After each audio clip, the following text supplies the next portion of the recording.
Amaka had not slept properly since her last visit to air heaven. Every night, her dreams thickened with shadows, strands of hair floating in bowls, mirrors whispering her name, and Madame Shola's eyes glowing like amber in the dark.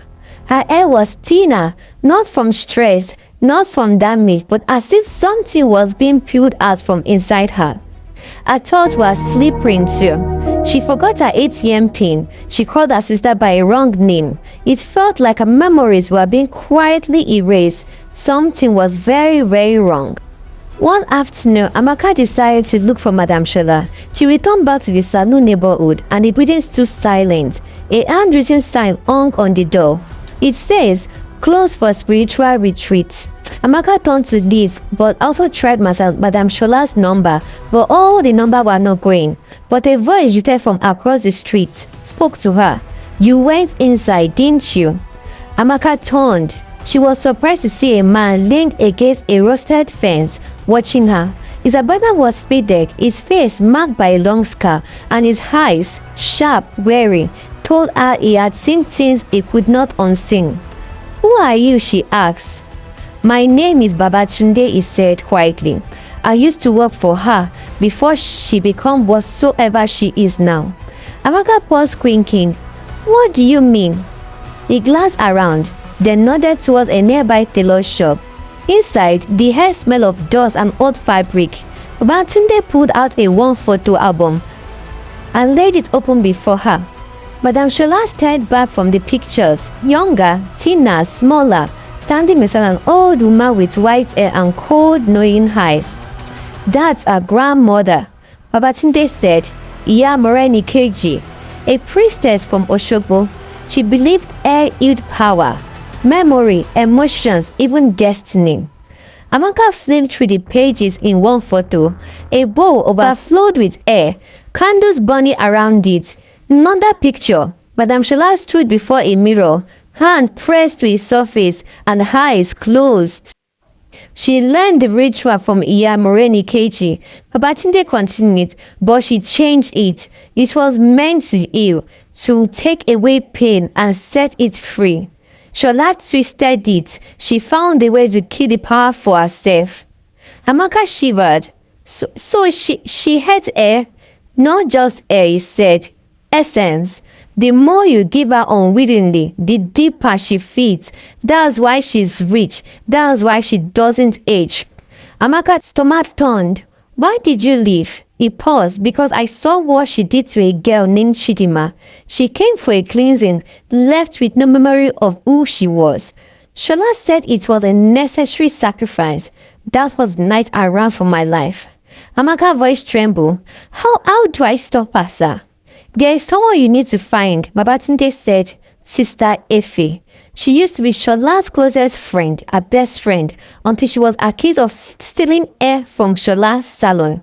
They said she wanted to undo the ritual. Shola cast her out, but Effie, she knows things." Amaka found Sister Effie at a convent on the edge of town. The place smelled of rain and burning incense. Effie was a tall, dark-skinned gentlewoman, silver braids, soft eyes, but there was a quiet weight in her voice when she spoke. "I tried to save them," she whispered, "but Shola's hunger grew too fast. She doesn't just take air anymore. She takes what lives inside it. Heavy strength. She consumes holds a soul, a voice, a piece of someone. That was why she's so persuasive. She doesn't speak alone." Amaka's hands trembled. "How can we stop her, ma?" If her gaze darkened. "Only if we take back what she's told. But be careful. Once you begin, she will know. She always knows." When Amaka left the convent, the wind shifted. The sky felt heavier, the shadows deeper. Somewhere behind her, a mirror trembled. In a candlelight room, surrounded by silence, a proclaimed bowl sat quietly. It's labeled written in neatly, perfectly scripted, Amaka. Amaka couldn't shake the feeling that something was following her. Not a person, something heavier, older. It lived in her scalp, fumed in her veins, and whispered whenever she brushes her hair. Every Kemi's strength felt alive now. Every mirror in her flat seemed to breathe, and in every reflection, she swore she saw Madame Shola's smile. She needed help, so she called her sister Kemi. Kemi arrived with an unusual fire, carrying a camera bag over her shoulder, voice recorded in hand, eyes sharp and ready for trouble. "You look haunted, sister," Kemi said. "I think I am," Amaka replied, and she's wearing a sleek robe, eating air. Kemi blinked. "Start from the beginning." Amaka told her everything: the combing, the chanting, the vow, the dreams, the strange pull that made her feel like she wasn't fully herself, and the memory lost. Kemi listened without interpreting, scrambling notes furiously, writing, planning, and strategizing. When Amaka finished, Kemi leaned back. "This isn't vanity, this is spiritual theft. She's taking something from us," Amaka said. "Not just a identity." Kemi nodded slowly. "I've heard whispers about a heaven. Women came out changed. Some get rich, some lost everything. I thought it was just a urban legend." She paused. They devised a plan while sitting on the table. Amaka will go back to the air heaven, pretending to want another cleansing. She will wear a hidden mic. Kemi will wait nearby, recording everything. Before the visit, Kemi handed Amaka a small cracked mirror, wrapped in clothes. "A priestess once told me mirrors can trap essence," Kemi said. "If she's feeding on yours, this might reflect it back and feed her." Amaka looked at her reflection, tired, thinner, but determined. "I am ready," she said. The next day, they both walked into air heaven. Amaka walked inside where Kemi stood by. The salon was quiet, the hair heavy with incense. Madame Shola stood waiting, dressed in a deep green robe that shimmered like leaves in moonlight. "You've returned," she said with a knowing smile. "I knew you would." Amaka sat down. "I want to finish the cleansing." Madame Shola began combing, murmuring softly. The mirror shimmered. Amaka saw flashes of her childhood memory, her mother's funeral, her first heartbreak, memories swirling like smoke. "You are close," Madame Shola whispered. "One more offering and you'll be free." She reached for a bowl, darker than before, thicker and glittering. Amaka saw strands of air floating inside, her own air and others. "You've been collecting," Amaka whispered. Madame Shola smiled. "Each strand is a story, a soul I don't steal, I perceive."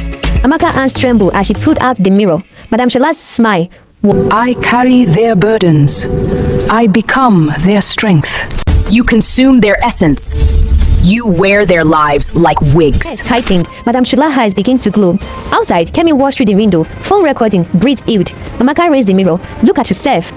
Madame Shola recoiled. Her reflection split. Dozens of faces flickering across the glasses. The mirror cracked further. Bowls rattled and scattered. The salon shook. "You think you can stop me?" Madame Shola eased. "I am a memory. I am eternal." She laughed. Amaka smashed the mirror. The wind rolled through the salon. Strands of air lifted, swirling in various directions. Madame Shola screamed that her body unleashed into a smoke and vanished, then silent. Amaka stood alone, her hair untouched, her spirit rolled. Outside, Kemi whispered into her phone. "We got her."